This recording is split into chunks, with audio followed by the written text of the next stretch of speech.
नमो अर्हन्ताणम् ॐ ह्रीं नमो सिद्धाणम् ॐ ह्रीं नमो आयर्याणम्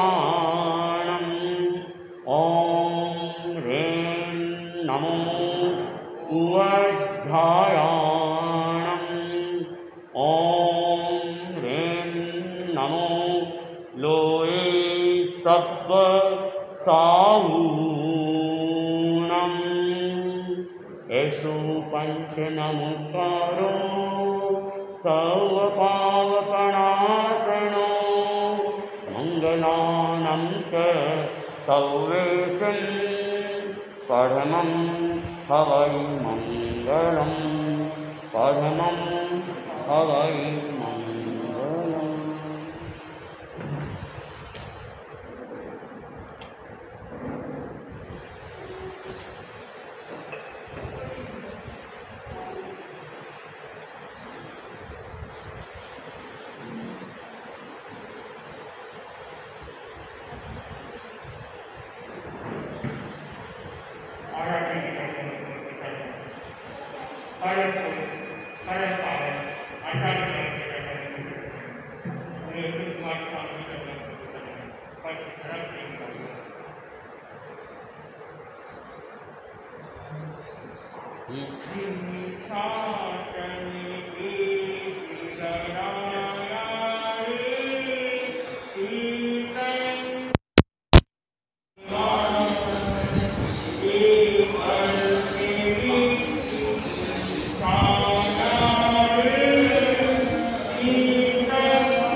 कृपा के विचार कि मैंने तुमसे शादी जैसा काम करवाया, तुमसे राजकुमारी हो, मेरे जिंदगी बड़ी भूल हो गई और आपकी क्षमा कामना करता और आज के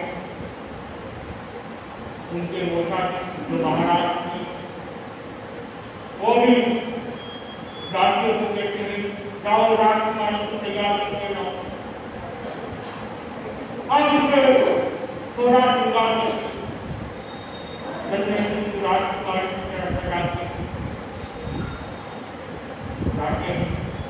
और राजपुरोहित खुशी के मारे उठकर गए, जमीन के नहीं दिख रहे थे। वो बार बार राजा की विनती करता है, हमें आज्ञा दो, क्या हम राजकुमारी को लेके हम अपने स्थान पे पहुंचे। राजा को भी खुशखबरी दे, वो भी पूरे नहीं समाये। उनको बहुत चिंता हो रही है, राजा जीत और महारानी खुशखबरी आप जल्दी से जल्दी जाने को आज्ञा। राजा कहता है अपनी अपनी को हमें खुशी मिली है, तो अभी राजा की बात कर रहे हो। राजदेव कहता है आप बात को समझो, वो कितने चिंतित हो रहे होंगे राजा वहां पे शायद पहुंच जाए, अपनी बेटी को देख लेंगे तो उनका आगमन हो जाएगा। आपकी गाड़ी की आज्ञा राजा दादा देव ने कहा और राजा कहता है राजकुमारी की जाने की व्यवस्था की जाए और उसकी व्यवस्था के साथ वहां से ऊंचाई और वहां से रवाना होते। अब गवर्नमेंट तैयार होगी वहां से निकल तो गई, लेकिन उसके मन में बहुत सारी चिंताएं थी। प्रश्न थे, आपका जवाब दूंगी मैं पिताजी को, माता जी का जवाब दूंगी, वो बोलेंगे यहाँ क्यों नहीं आए, जब दूध का पहाड़ कुछ करा तो यहाँ क्यों नहीं आए, तुम्हारा भी तो घर था, क्या कहूंगी मैं, कैसे जमानों की पूरी स्थितियों को। एक मन के विश्वास होता है क्या पितावान आगे थे, मेरे राजा नलपा ने पता चल जाए, मेरे पति श्रीपति ने एक बार पता चल जाए, एक बार खंडित हो जाओ, जो भी परिस्थिति उसको संभालना तो पड़ेगा। और वो राजमहल तक पहुंचे। जैसे ही राज की चेहरा देखते हैं राजा समझ जाता है कि खुशखबरी लेकर आए हैं।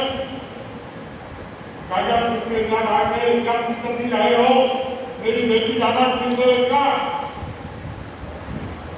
राज अपने आप को रोक नहीं पाता है और कहता है देखो आधा काम तो मैंने कर दिया, अब थोड़ा आधा काम सिद्धि हो जाए,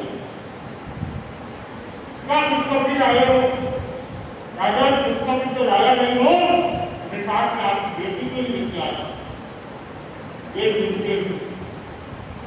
अब राजा जमीन के पैर नहीं उठते हैं, वो दौड़े दौड़े दौड़े से नीचे चले जाते हैं और वहां के राजी को कहते जाओ महाराजा की चिंता करो कि तुम्हारी बेटी जमीन की आ गई। जैसे ही महाराज को पता चलता है जमीन की आ गई है, वो भी एक पर्ची बेटी नहीं है, वो भावी करती है साथ व्यवहार के बाद उसका स्वागत करती है। अब राजा और रानी के जमीन के पैर उनका अभिनंदन करते हुए अब पिताजी गले में लगा लेते। प्रश्न करने के पहले ही दोनों के हाथ में रंग हो जाती है। कोई कुछ प्रश्न करे, दोनों के पीछे प्रश्न हो, उससे पहले ही रंग हो जाती है आंखें और आंखों ही आंखों से सब अपनी दुख भरी कहानी बता देती और किताब को समझ जाती। उसके बाद उसकी माँ का नंबर आता है, माँ छाती से दबा दी। छाती से दबाने के बाद माँ की आंखों में भी आंसू की धारा बहती है और कुछ प्रश्न जवाब करे उससे पहले भी अपना कुछ प्रकट हो जाता। दोनों कुछ कहे नहीं कहे दुख की धारा बहने लगता। दरबार की तो सहरिया भी तैयार रहती है मिलने के लिए।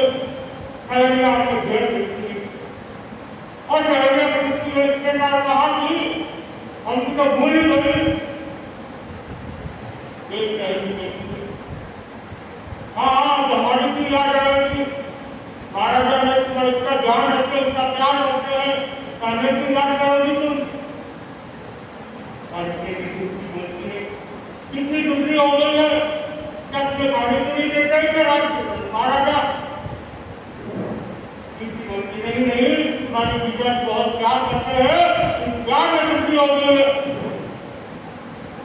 और चौथी बोलती है अरे थोड़ी शांति करो, अभी अभी तो आई है, तुझे भी तो बोलने दो, सब प्रश्न आप ही करते रहो, उत्तर कौन देगा, उसे भी तो बोलने दो।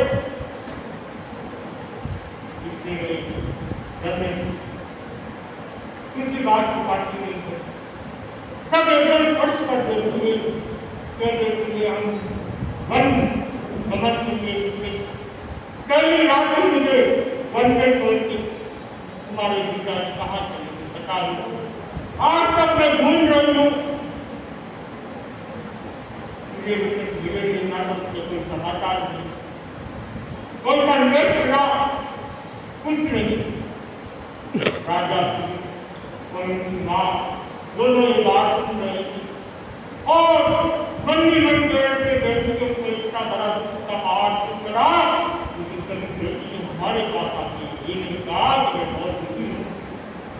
देखो इसकी हिम्मत अकेली जंगल में रही, कैसे कैसे लोगों के साथ रही होगी, कैसे कैसे निकाले होंगे, कैसे कैसे घाटा निकाली होगी, फिर भी आपने हमें कभी नहीं बताया।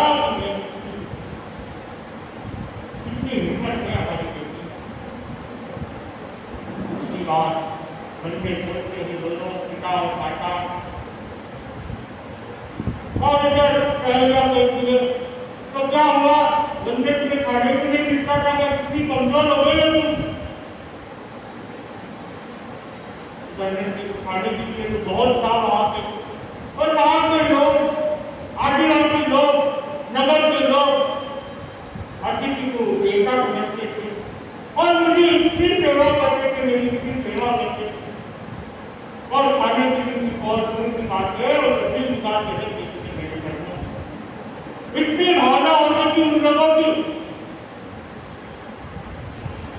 तो एक शहर की हाँ हाँ जाके से जंगल में छोड़ के जाएंगे तो शरीर तो सूखना ही है, किसका मन रखता है या अपना शरीर छोड़ के चला जाता है, उसका शरीर को कमजोर होना ही होना है। ये बात आप इतने में राजी बोलती अब बस ही करो, अभी अभी तो आई है, थोड़ा से विश्राम करने दो, सहरिया भागने की बात कर देना। अब राजा रानी बनरती के पास आके बनरती को पूछते हैं क्या बात, क्या होगी, कहाँ पे है, कैसे है, हमारे दामाद जी कोई तो समाचार होंगे तुम्हारे पास, कुछ तो बोला होगा जाते समय। अब बनरती पूरी घटना सुन के माता पिता और अब राजा कहता है तुम चिंता मत करो, अब हम है तुम्हारे पास, हम पूरा कोशिश करेंगे नर को ढूंढने, दामाद की याद लेके आएगा बिल्कुल नहीं। नाम देखिए जब कल तुम्हारे कुछ करा तो यहाँ क्यों नहीं आई, क्या तुम्हें वहां नहीं रख सकते थे, क्या तुम्हें मना थोड़ी करते थे।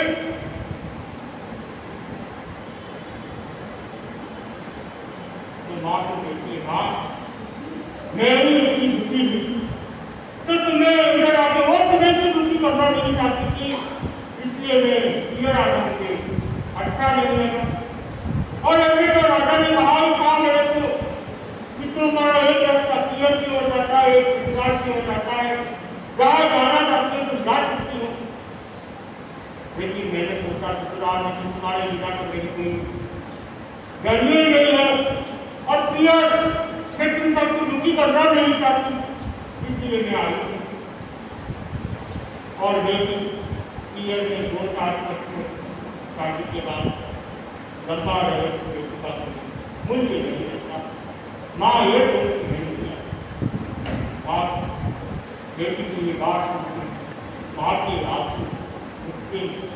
के बाद इतनी दुखी होते इतना दुख सहन कर दिया, लेकिन माँ बाप को दुख नहीं हो, इसलिए उसकी बात नहीं।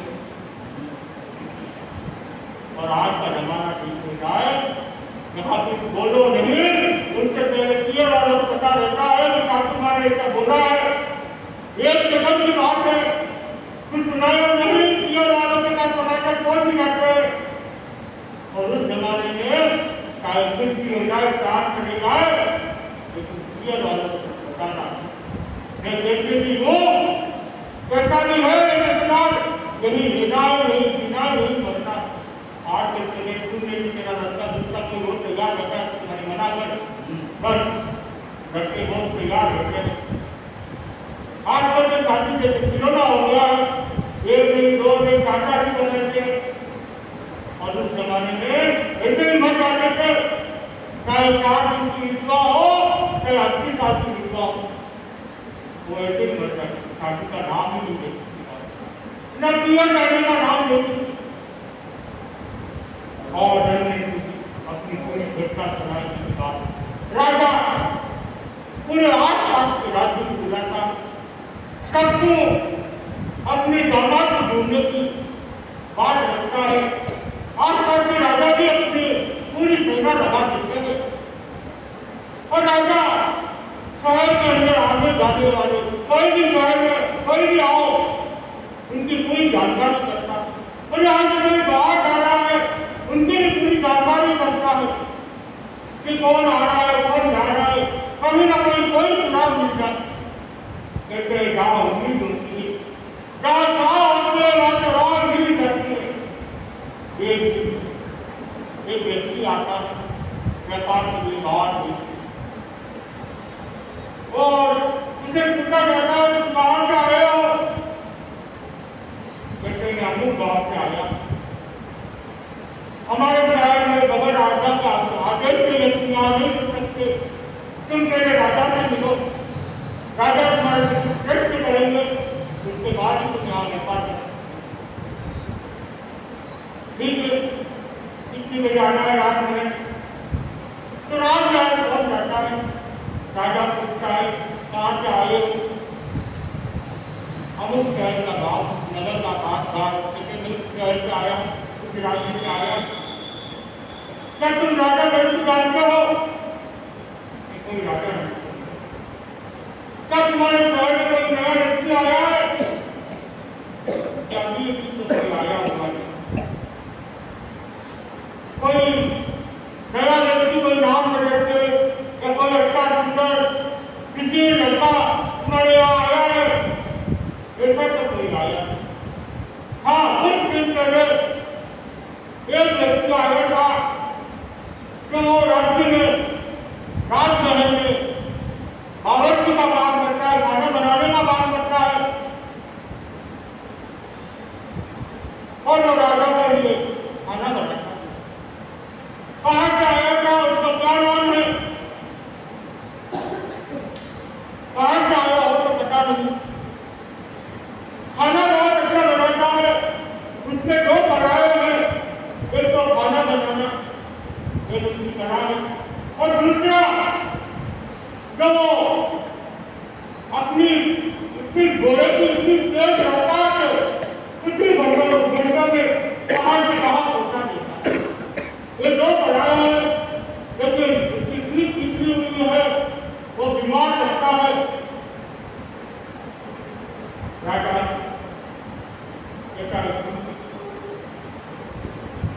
अब राजा के मन में थोड़ा सा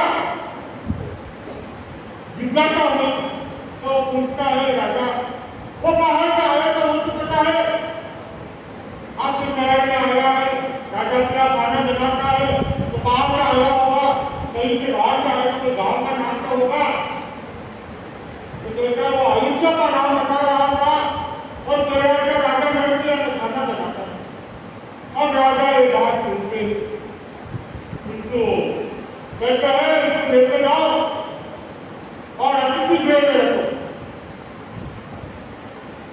वो भी सोचने लग गया था, घर के बाहर लंबा करने आया था, राजा का दिल कैसे बन गया, कुछ बात समझ में नहीं आ रही है मेरे।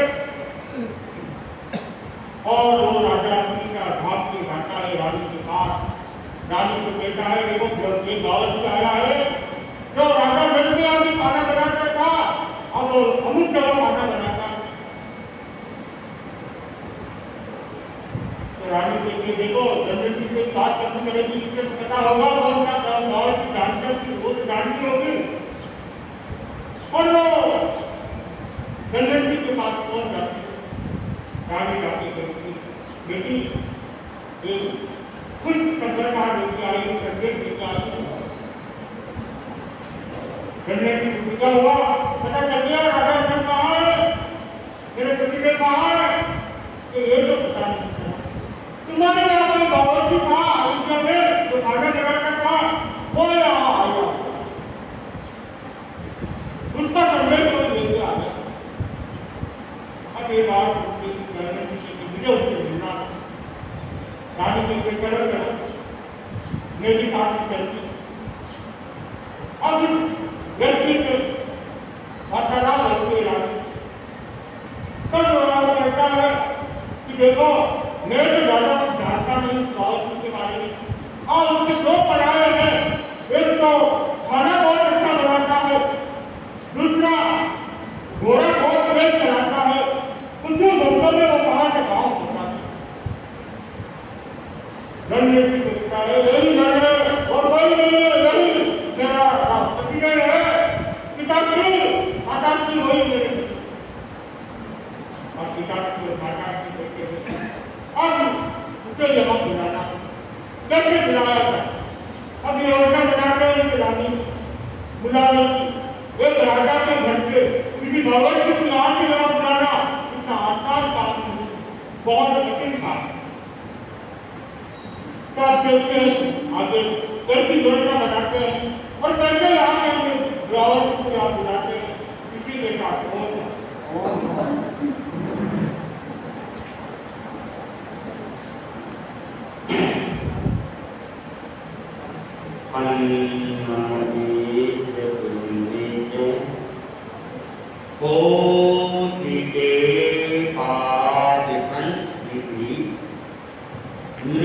निर्विशेष मनस्काय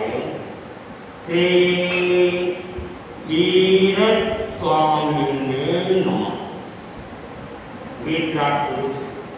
भगवान महावीर को सर्वपूर्ण वीतरागिता की महान साधक महातपस्वी युग प्रधान आचार्य श्री महात्मा जी को सर्वपूर्ण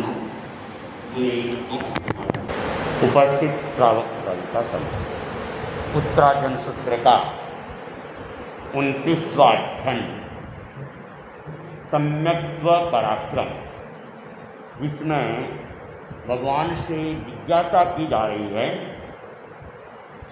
परिक्रमणेनम भन्ते जीवे किम जनई, कि भगवान प्रतिक्रमण करने से जीव क्या प्राप्त करता है।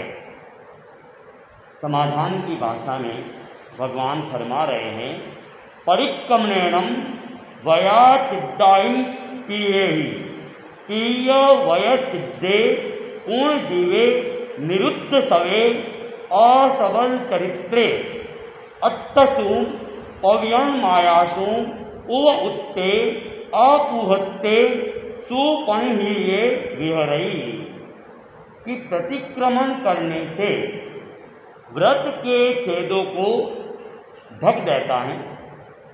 जिससे व्रत के छेदों को ढक दिया वैसे जीव आश्रवों को रोक देता है, संयम में एक रस हो जाता है और भली भांति समाधिस्थ होकर विहार करता है।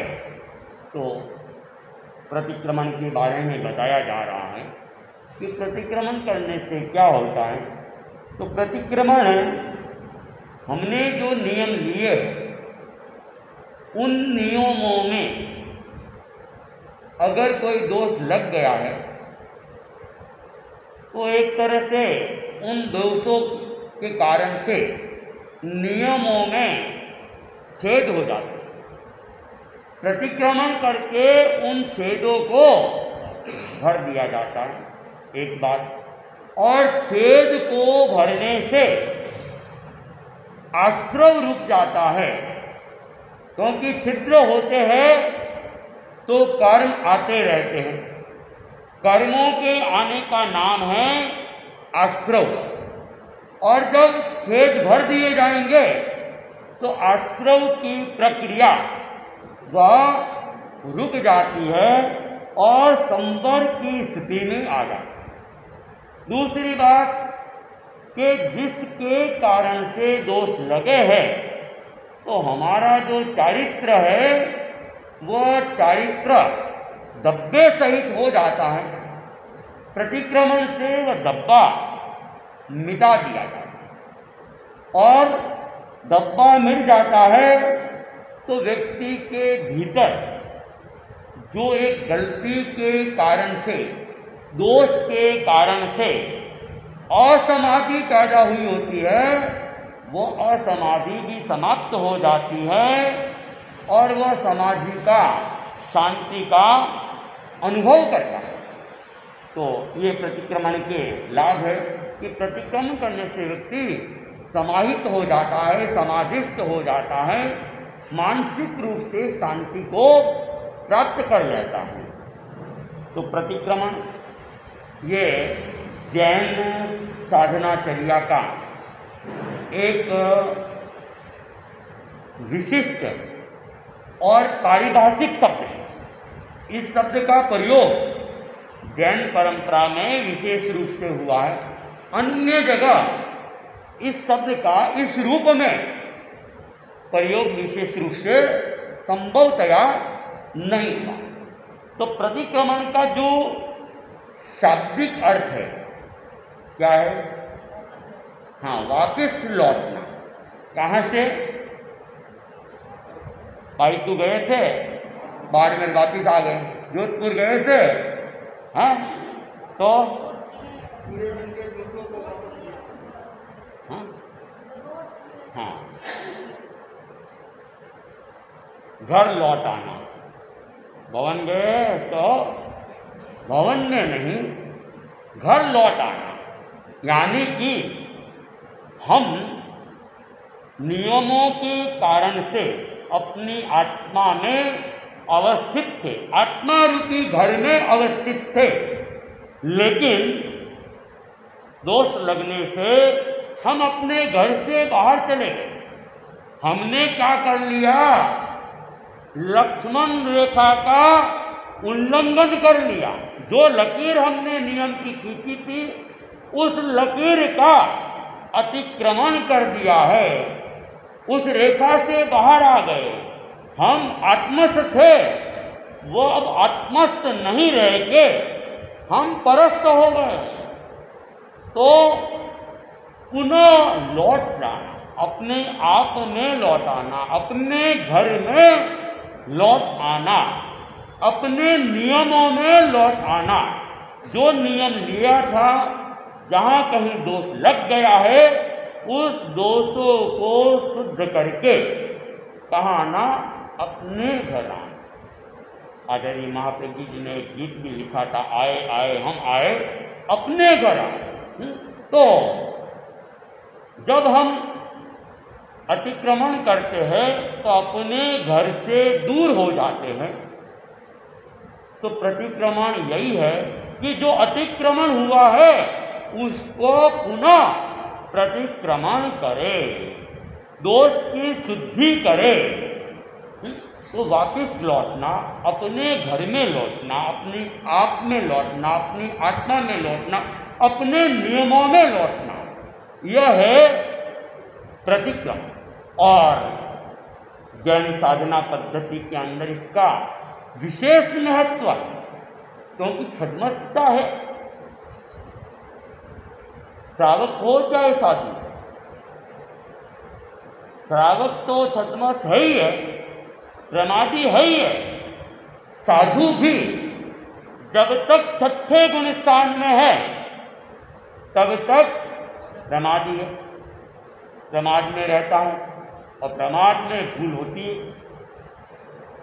छठे गुणस्थान से आगे जितने भी गुणस्थान साधु के हैं, 7वें से लगाकर 14वें तक, सारे के सारे अप्रमाद के गुणस्थान, वहां कोई प्रमाद नहीं है।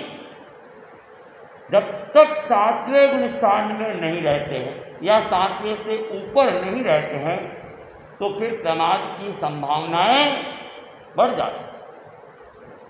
तो प्राय तो साधु अधिकतर छठे गुणस्थान में ही रहता है, 7वां तो कभी कभी आता है, और वह भी कुछ कुछ समय के लिए आता है। कोई भी साधक हो, चाहे वो सामान्य साधु हो, चाहे वो आचार्य हो, चाहे वह गणधर हो, चाहे वह तीर्थंकर होने वाला जीव हो, सप्तम गुणस्थान के अंदर अंतर मुहूर्त से ज्यादा नहीं रह सकता है। उसे प्रमाद में आना ही होगा। अब जब तीर्थंकर होने वाला जीव है, वह भी अंतर मुहूर्त से ज्यादा अप्रमत्त अवस्था में कंटिन्यू नहीं रह सकता है, जब तक कि उनके मोह का क्षीण नहीं हो जाता है, केवल ज्ञान की प्राप्ति नहीं हो। उसके बाद तो कंटिन्यू अप्रमाद नहीं है। लेकिन जितना साधना काल है, उस साधना काल में छठे और 7वें गुणस्थान के अंदर तीर्थंकर भगवान को भी घूमना पड़ता है और दिन में अनेकों बार उनको भी प्रमाद में आना पड़ता है। लेकिन तीर्थंकर भगवान की साधना विशिष्ट होती है, विशिष्ट ज्ञान के धनी होते हैं, तो बहुत जल्दी सजग हो जाते हैं और पुनः पुनः सप्तम गुणस्थान में आते रहते हैं। लेकिन सामान्य साधु वह सप्तम गुणस्थान में कम और छठे गुणस्थान के अंदर ज्यादा रहता है। तो छठा गुणस्थान प्रमाद का, प्रमाद है तो भूल है, और भूल है भगवान जानते थे कि छठमस्त अवस्था में भूलें होनी है। तो भगवान ने क्या किया, उस भूल की शुद्धिकरण का मार्ग बता दिया। क्योंकि तीर्थंकर भगवान मध्य दयानम मार्गदाता होते हैं, मार्ग बताने वाले होते हैं, रास्ता बताने वाले होते हैं। तो भूल है तो भूल सुधार का रास्ता भी है, ये हमें तीर्थंकर भगवान ने बताया।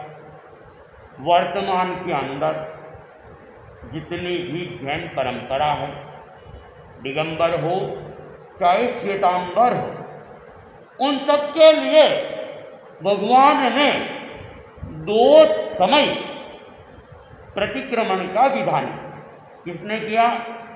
भगवान महावीर ने किया। और कब किया? दिन के अस्त होते ही सूर्यास्त से लगाकर 48 मिनट तक दिवस संबंधी जो कोई भूल हुई है वह देवतिक प्रतिक्रमण के अंदर उनका प्रायश्चित करें। और रात भर में जो कुछ भी भूलें होती है, सुबह सूर्योदय से पहले पहले, सूर्योदय से 48 मिनट के अंदर अंदर, पूर्व के 48 मिनट में रात्रि संबंधी कोई भी दोष लगा है, चलते हुए, बात करते हुए, सोते हुए, स्वप्न के अंदर, किसी भी प्रकार से, नींद के अंदर, तो उन सब का प्रायश्चित राइसिक प्रतिक्रमण के अंदर कर दिया। ये विधान भगवान महावीर ने किया। क्या ये विधान भगवान पार्श्वनाथ ने भी किया था?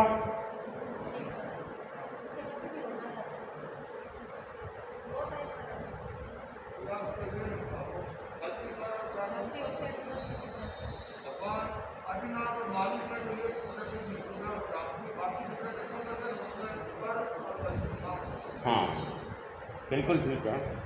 भगवान आदिनाथ, भगवान ऋषभदेव पहले तीर्थंकर और अंतिम तीर्थंकर भगवान महावीर, इनके समय में नियमबद्ध 2 समय प्रतिक्रमण अनिवार्य है। भगवान अजितनाथ और भगवान पार्श्वनाथ, इनके समय में प्रतिक्रमण की अपेक्षा तो थी, लेकिन अनिवार्यता 2 समय की अनिवार्यता नहीं थी। 2 बार भी कर लेते थे, 4 बार भी कर लेते थे, 6 बार भी कर लेते थे, और जरूरत नहीं पड़ती तो 1 बार भी नहीं करते थे। भगवान अजितनाथ से भगवान पार्श्वनाथ के समय सुबह और शाम प्रतिक्रमण की कोई अनिवार्यता नहीं। जब कभी गलती हुई और उनको महसूस हुआ कि गलती हो गई है, तत्काल वे उसका प्रतिक्रमण कर लेते। लेकिन भगवान महावीर ने ये विधान अपने शासनकाल में नहीं रखा, और गलती हो चाहे नहीं हो, 2 समय आपको अपने व्रतों को पुनरावर्तित करना है, और उन व्रतों में कहाँ कहाँ दोष लग सकता है इसका भी पुनरावर्तन करना है, और जहाँ कहीं दोष लगा है उसका पश्चाताप करना है, मिथ्यामी विक्रम लेना है और उसकी आलोचना करना है। ये अनिवार्य नियम है। आप कहेंगे ऐसा क्यों? भगवान ऋषभ, भगवान महावीर अलग ढंग से चल रहे थे, बाकी के 22 तीर्थंकर अलग ढंग से चल रहे थे। कौन सही कौन गलत? कौन सही कौन गलत? क्या होना चाहिए? अनिवार्यता होनी चाहिए नहीं होनी चाहिए?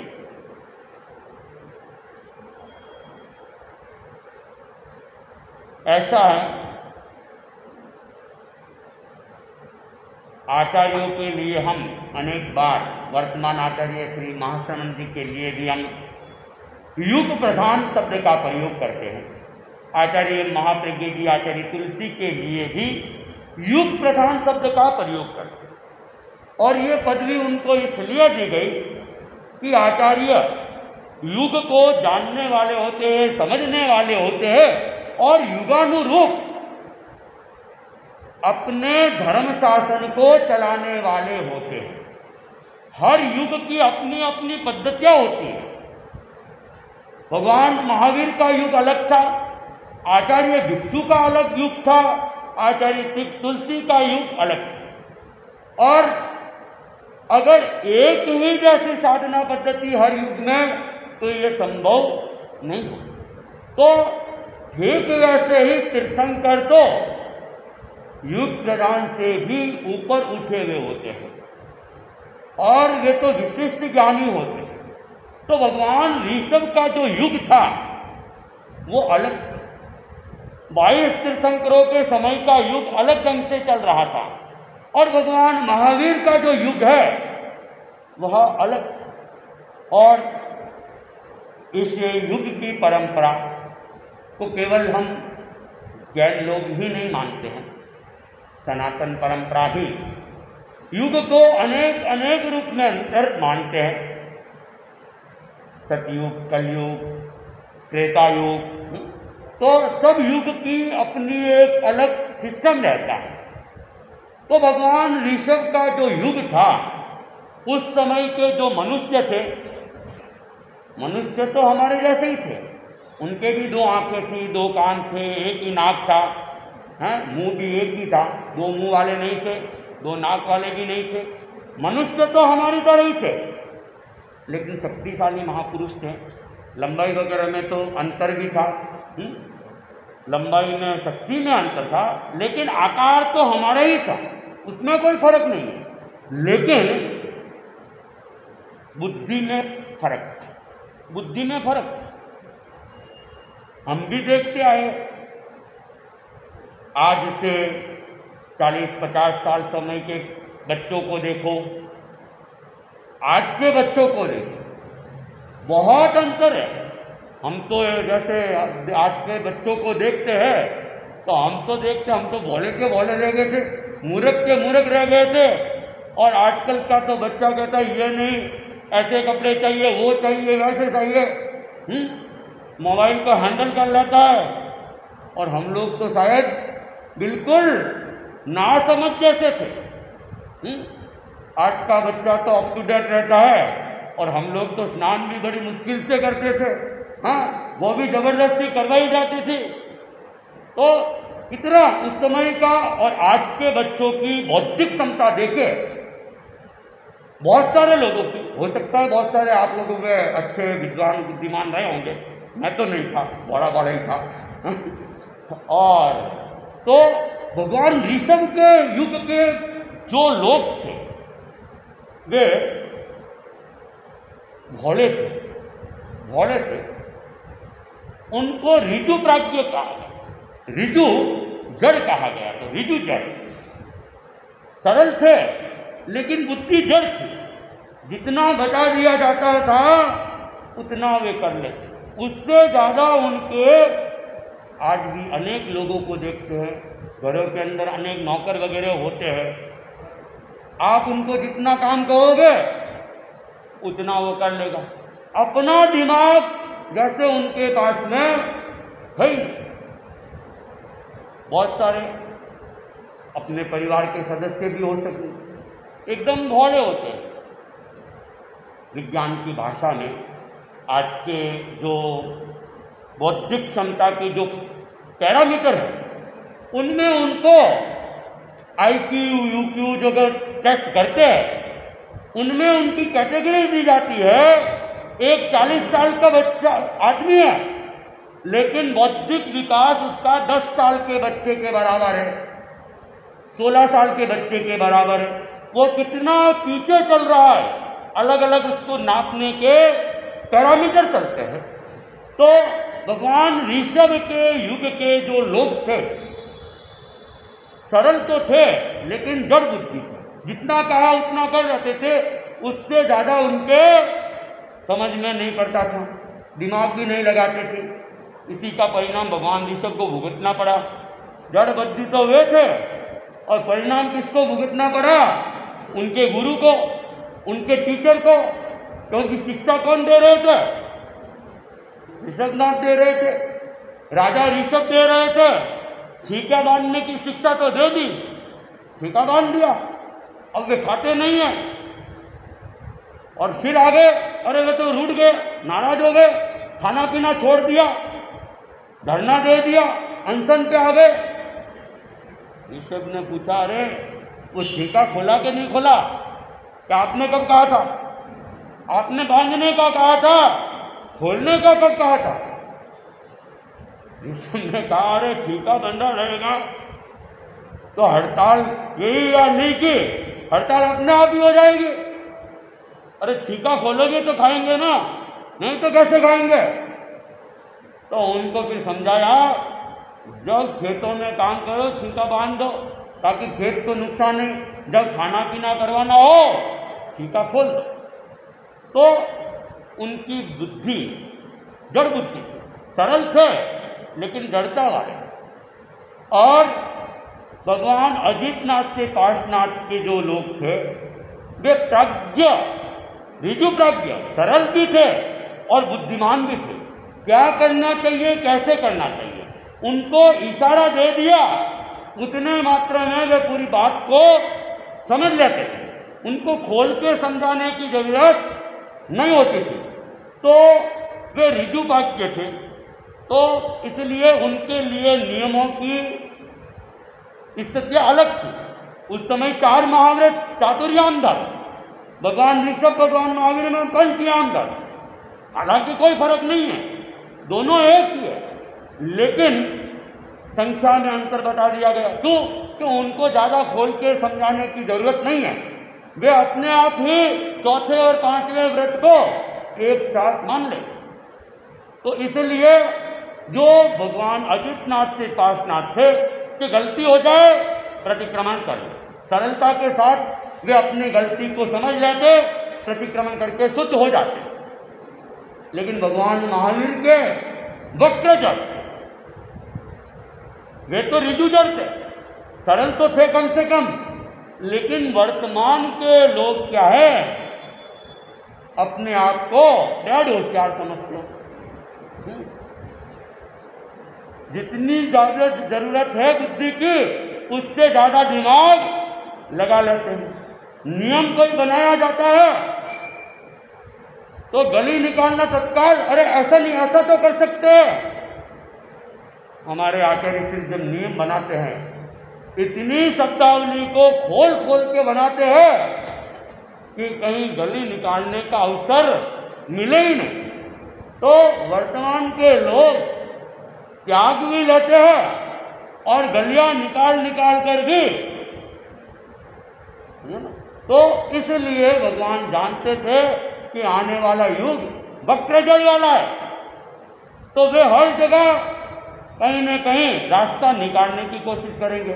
फिर दोष लगेंगे तो उसकी शुद्धि के लिए फिर जरूरत प्रतिक्रमण की पड़ेगी, क्योंकि बार बार चारित्र के ऊपर धब्बा लगता रहेगा।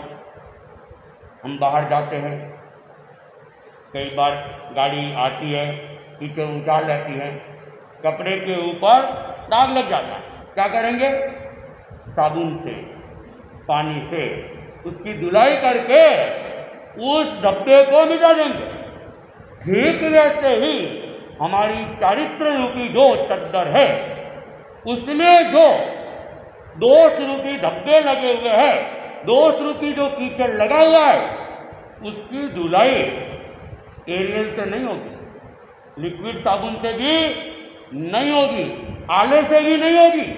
उस धब्बे को मिटाने के लिए पश्चाताप का, प्रतिक्रमण का साबुन की जरूरत पड़ती है और उसी से उसकी शुद्धिकरण होती है। और जो व्यक्ति उससे अपने दोषों की शुद्धि को कर लेता है, वह अपनी चारित्र रूपी चादर को स्वच्छ रख लेता है। निर्विचार चारित्र की आराधना में अग्रसर हो सकता है। तो साधु के लिए तो यह है यह विधान दो समय, लेकिन श्रावकों को भी भगवान ने श्रावकों के लिए भी विधान बनाया है, दोनों समय का विधान बनाया है। प्रतिक्रमण का विधान साधु के लिए भी बनाया है, श्रावकों के लिए भी बनाया है, क्योंकि आचार संहिता साधु के लिए भी है और आचार संहिता श्रावकों के लिए भी है। फर्क इतना है, साधु के लिए प्रोटोकॉल अलग है और श्रावकों के लिए प्रोटोकॉल अलग है। श्रावकों के लिए आगार सहित, छूट सहित व्रतों का नियम है और साधु के कोई छूट नहीं। आचार्य भिक्षु के शब्दों में कहे तो दोनों ही रत्नों की माला है, एक बड़ी है और एक छोटी है, फर्क कुछ भी नहीं है। एक छोटी है, एक बड़ी है, एक पूरा नियम लिया हुआ है, एक छोटा नियम लिया हुआ है। तो श्रावकों के लिए भी यही विधान है और प्रतिक्रमण का निर्धारित समय श्रावकों के लिए भी वही है, सूर्यास्त के बाद में और सूर्योदय से पहले। और ये विधान वैसे तो संपूर्ण श्वेतांबर दिगंबर परंपरा में है, लेकिन कहीं कहीं इसकी पालना अलग ढंग से भी होती है। कुछ परंपरा में समय निर्धारित नहीं है, प्रतिक्रमण कभी भी कर लिया जाता है, दोपहर को 2 बजे भी कर लेते हैं, रात को 10 बजे भी कर लेते हैं। लेकिन ये विधान भगवान द्वारा प्ररूपित नहीं है, ये विधान आगमिक नहीं है, ये विधान शास्त्रीय नहीं है। जितनी भी परंपराएं हैं, उन परंपराओं के शास्त्रों के अंदर जो प्रतिक्रमण का समय दिया हुआ है, निर्धारित समय जो दिया हुआ है, वो यही दिया हुआ है, सूर्यास्त के बाद सूर्योदय से पहले। सभी शास्त्रों के अंदर, चाहे दिगंबर परंपरा के हो, 13 पंक्ति 20 पंक्ति हो, या श्वेतांबर परंपरा के मंदिर मार्गी हो, स्थानकवासी हो चाहे तेरापंथी हो, सबके अंदर विधान वही है। अब विधान को मानना न मानना ये अपनी अपनी परंपराओं के ऊपर डिपेंड करता है। तो भगवान कहते हैं कि हम प्रतिक्रमण करते हैं तो हमारी आत्मा के अंदर दोष रूपी जो धब्बे पड़े हैं, वे धब्बे उनको भर दिया जाता है। सड़कें टूटी हुई होती है, बाड़मेर की तो गली गली के अंदर सड़कें क्या है, टूटी हुई है। बहुत कम सड़कें होगी जो एकदम सुरक्षित है। तो जब सड़कें टूटी हुई हो और पैरों में चप्पल जूते नहीं हो तो उनको पता चलता है कि चलने में कितनी असुविधा होती है। हमारे शरीर के अंदर दांते की दांत है, दांत में भी अगर खड्डे पड़ जाते हैं तो फिर खाने में बड़ी असुविधा हो जाती है। क्या करते हैं, डॉक्टर के पास में जाते हैं, केवीटी वगैरह कराते हैं, मसाला उसमें भरा देते हैं और मसाला भर देते हैं, दांत के खड्डे बंद हो जाते हैं, आदमी व्यवस्थित चला सकता है, बिना दर्द के खाना खा लेता है, सड़कें ठीक हो जाती है, बिना असुविधा के उसकी गति हो जाती है। जैसे ही हमारे चारित्र के अंदर जो खड्डे हैं उन खड्डों को भर दिया जाता है तो बिना असमाधि के हम चारित्र की पालना कर सकते। तो इसलिए प्रतिक्रमण का अपना एक विशेष महत्व है, दोष विशुद्धि का ये विशेष साधन है। इसलिए हम इसके महत्व को पहचानें और समय पर प्रतिक्रमण करके हम दिन भर में जो भी हमारी गलतियाँ हुई है उनको देखकर पश्चाताप करें, आलोचना करें और शुद्धिकरण करें, जिससे कि हमारी आत्मा दोषों से रहित रहे, पवित्र रहे, कर्म निद्रा का कारण भी बने और मोक्ष की दिशा में हम निरंतर अग्रसर होते रहे। श्रावक संदेशिका का वो कड़ाई विजयी का प्रकरण चल रहा है।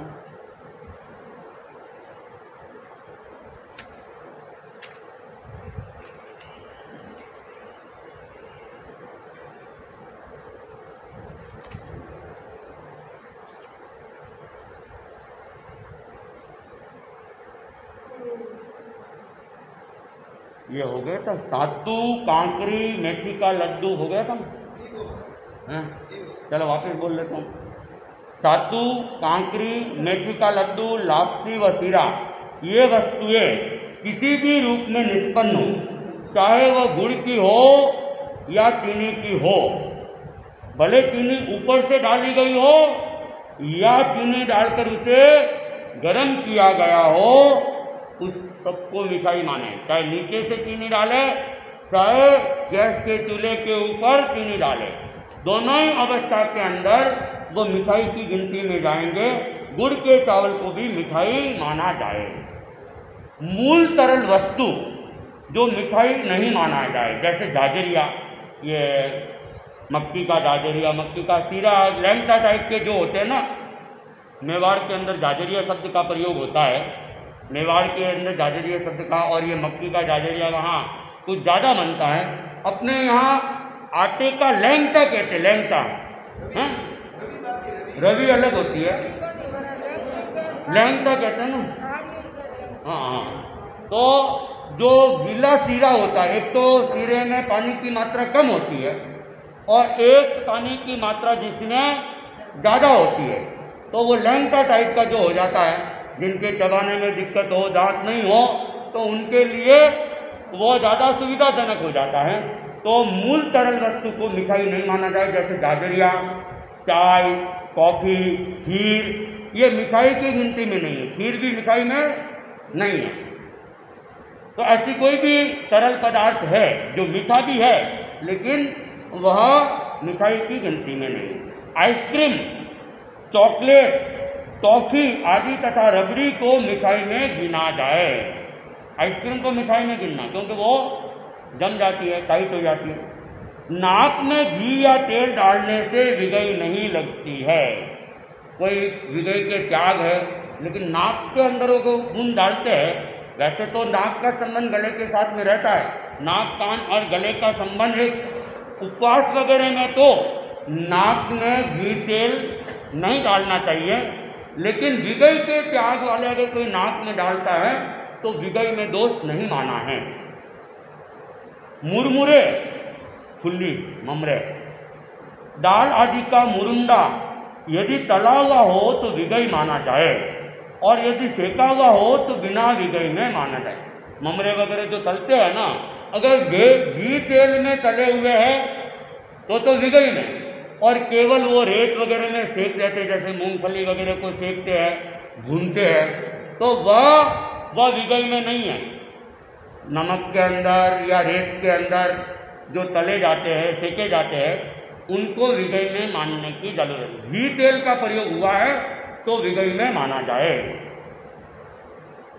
कांकरी में से निकाली गई काली मिर्च को, खली के अंदर कांकरी ज़्यादा बनती है गोंद की, और उसमें काली मिर्च वगैरह डाली जाती है, घी का प्रयोग भी होता है, तो उसके अंदर जो काली मिर्च होती है, काली मिर्च उसमें वो घी में सिकी हुई होती है, तो उसको अगर कोई ले और टिश्यू आदि से साफ कर ले, पोंछ ले या धो ले, तब भी वह कढ़ाई विगई के अंतर्गत ही है कि मैंने तो इसको धो ली, साफ कर ली, वो तली हुई है तो कढ़ाई विगई नहीं है। रास्ते निकालने का ऑप्शन आचार्य श्री यहाँ भी नहीं दे रहे हैं। तो ये जो कढ़ाई विगई का प्रकरण है वो भी समाप्त हो गया है। अब तपस्या से संबंधित कुछ नियम वगैरह है, उसका वर्णन कल करने का प्रयास करूंगा।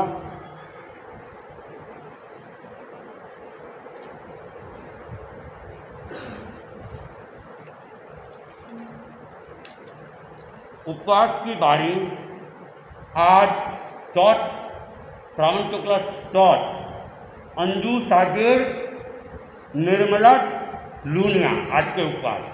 कल के उपवास कुमकुम धारीवाल,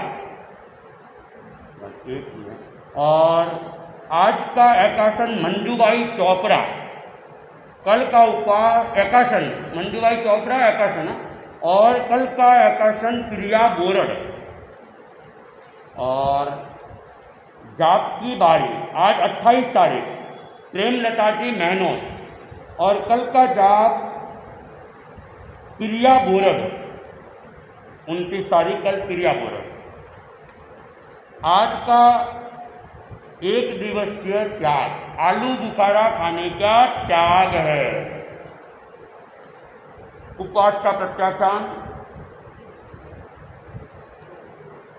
देव गुरु धर्म की साक्षी कल सवेरे सूर्योदय तक 3 आहार के त्याग है, रात को 4 आहार के त्याग है, कच्चा पानी पीने का त्याग है। एकासन का प्रत्याख्यान, देव गुरु धर्म की साक्षी कल सवेरे सूर्योदय तक एक बार एक जगह 1 घंटे से अधिक खाने के त्याग है, सचित खाने के त्याग है, कच्चा पानी पीने के त्याग है, रात को 4 आहार के त्याग है। ठीक है, सुने मंगल पाठ। चत्तारि मंगलम अरंता मंगलम सिद्धा मंगलम साहू मंगलम केवली पन्नतो धम्मो मंगलम। चत्तारि लघुत्तमा अरंता लघुत्तमा सिद्धा लघुत्तमा साहू लघुत्तमा केवली पन्नतो धम्मो लघुत्तमो। चत्तारि शरणं प्रवक्ष्यामि अरंति शरणं प्रवक्ष्यामि सिद्धि शरणं प्रवक्ष्यामि साहू शरणं प्रवक्ष्यामि केवली पन्नतम धम्मम शरणं प्रवक्ष्यामि। विघ्नहरण मंगल करण स्वाम भिक्षुनो नाम गुण ओलक समरण किया करे।